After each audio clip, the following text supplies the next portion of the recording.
Hello everyone, I'm Takama and this is part 3 of the Sapporo Ramen Challenge. In this part I'll be making chicken stock. If you've come here from part 2, welcome. And if you've come here to know how to make chicken stock or just because you're curious, welcome to Takama's Kitchen.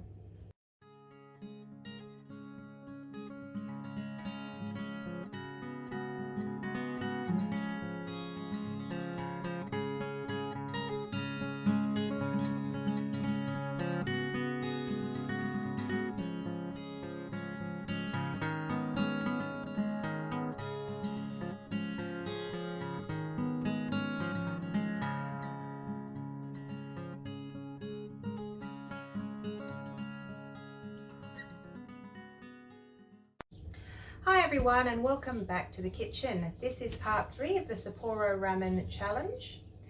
As was mentioned in the intro, this part is making chicken stock or broth. Now there's a reasonable amount of ingredients in this stock, so I'm just going to jump straight into them so that we can get on with cooking. Okay, so maybe a little bit obvious, but the first ingredient is chicken. You're going to need 1 kilo of chicken wings or chicken feet or chicken carcass. The main thing is that you have lots of bones and a little bit of flesh. All right, the next ingredient is ginger. You're going to need a 6 centimeter piece of ginger root. There's no need to peel it. You can leave the skin on and cut it into reasonably thick slices. The next ingredient is leek. You're going to need 1 leek, just the white part, and again you want to cut it into reasonably thick rounds. So the ginger and the leek, they are purely for flavoring in this stock. So the next 2 ingredients are sea salt and black pepper, and you'll need 1/8 of a teaspoon of each. The next ingredient is wakame. You'll need 2 tablespoons, 2 heaped tablespoons I should say, of wakame. You can also use 2 pieces of kombu, whatever you can get, whatever you prefer. One of the benefits of using wakame is that you can then include it in the final ramen broth. The next ingredient is 4 cloves of garlic bruised. These are reasonably large cloves. We love garlic in this house. But if you don't want quite that much garlic, just use smaller cloves. The next ingredient is because there are 5 of them. You'll need 5 dried shiitake mushrooms. And the next is 1/4 cup of red miso and 1/4 cup of white miso, so 75 grams of each. And those are the ingredients to this stock. So let's get it on the stove. All right, now there is 1 additional ingredient, and that is 2.5 liters of water.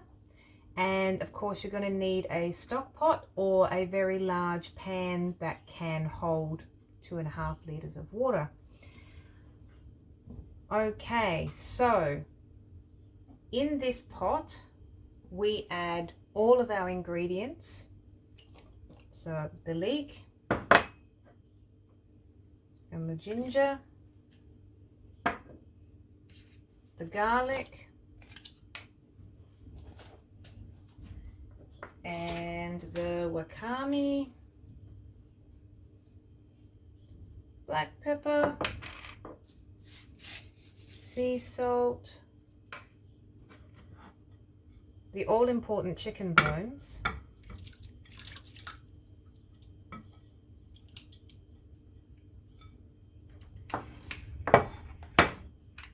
but not the miso. The miso comes last. What we're adding last for now is the shiitake mushrooms.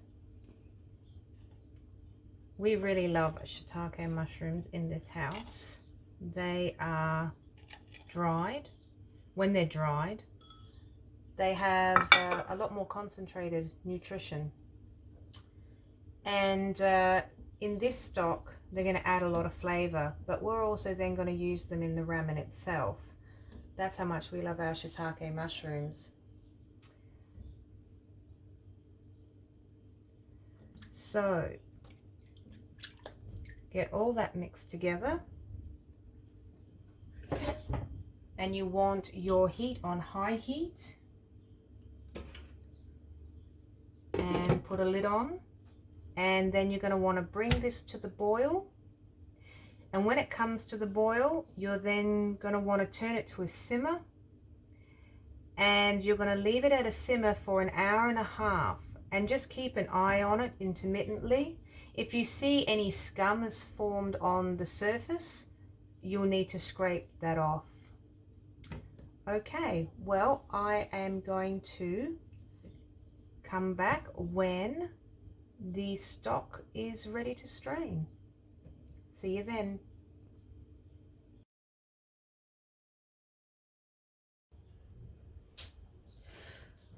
Oh, well, our chatsu pork is done. It has been 3.5 hours baking away in the oven, and now it's time to lift the lid. Ooh, lovely.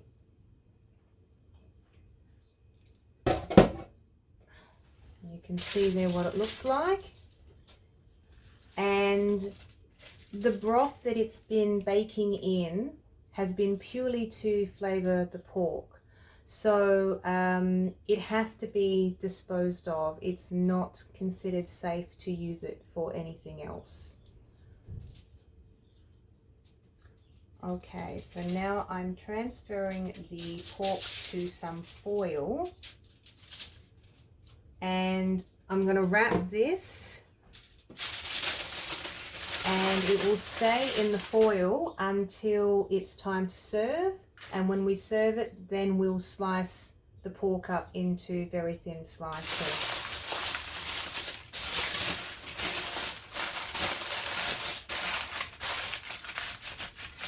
And that was chatsu pork.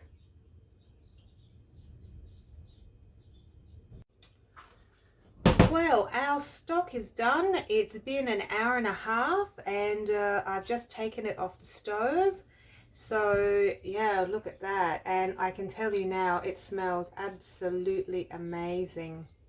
So at this point, you're going to need another pot to strain your stock into.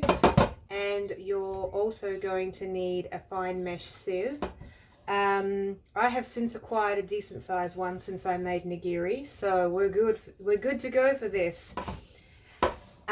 So because the stock is really hot, be really careful when you strain it in. You don't get any splashback, because understandably there is oil, fats from the chicken, so it can really burn some people and be quite nasty. So just be careful when you do this next bit.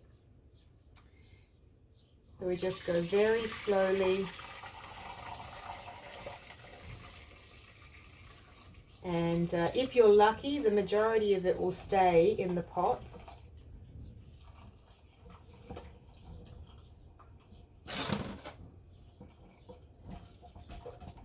But try and move everything out into the sieve, because it just makes it easier.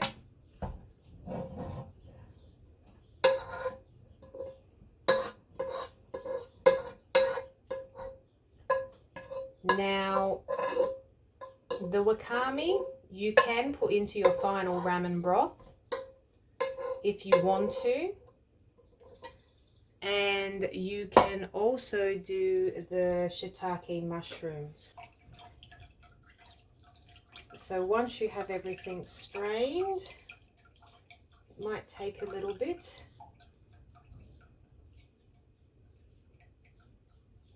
You then want to lift all of this away, and it's probably just easier to place this sieve into your original pot that you used until you're ready to get the wakame and shiitake if you're going to use it. And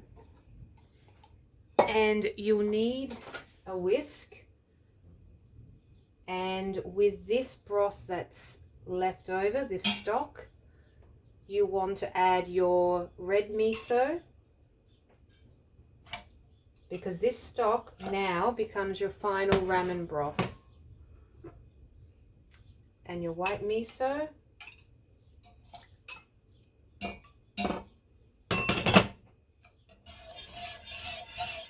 and just whisk them through until there's no lumps, and you can see that both misos have fully dissolved in the stock. And then your stock will be ready to use as your ramen broth. We're almost at the finish line. So I am just separating out the wakame and the shiitake from what we use for our stock flavoring. It adds a lot more extra nutrition. Wakame, being a kelp, is full of iodine. That's really good for you. Very good for your thyroid. And also the shiitake mushroom, even though a lot of the flavor has gone into the stock, it still has a lot of flavor left. And one of the amazing things, this is my nutritional fun fact, even in a challenge, I'm going to fit one in, because dried shiitake mushrooms, the nutrients become concentrated, so you get a bit more than if you were eating fresh shiitake mushrooms. So that's a good thing to know. So shiitake mushrooms also, I hope I pronounced this right, they contain a compound called erythrodenine, and that wonderful compound has been found to reduce cholesterol levels in your blood. So if you have issues with high cholesterol, including a few dishes with shiitake mushrooms would be a really good thing. They also contain a lot of polysaccharides, and they protect against damage to your cells, and they also help boost white blood cell production, so they're really great for assisting your immune system. And yeah, they're really high in copper, natural copper, that is, not the copper in your pipes, but natural copper. And yeah, a serving of shiitake mushrooms will give you 72% of your recommended daily intake for copper. So wow, they're really seriously good for you. And of course, they've been used in Chinese medicine for centuries, and shiitake mushrooms have been eaten for around about 1,000 to 1,200 years. So their health benefits are well known and have been well exploited, and yeah, they're just a wonderful and fantastic mushroom is what they are. I love mushrooms, and shiitake mushrooms are one of my favorites. So that's my nutritional fun fact for your Sapporo Ramen cooking challenge. And I think I have about all the wakame and shiitake mushrooms that we need. So I'm going to get the ramen bowl and all the trimmings set up. And that brings us to the end of part 3. Okay, so we made it to the end of part 3. So we have our chatsu pork, we also have our marinated eggs, and now we have our chicken stock, which has become our ramen broth. So the only thing left to do is to put our ramen together, and that will be part 4. So I do hope that you've enjoyed this episode and you found it informative. And if you've liked it, please do remember to click like. If you've liked this episode and some past episodes and you'd like to stay up to date with the videos that I'm posting, do click subscribe. And of course, if you have any questions or comments, please do put them in the comment section down below and I will do my best to answer your questions. And thank you for joining me, and I will see you in part 4, where we will construct our ramen bowl. Until then, may you have good karma in your kitchen.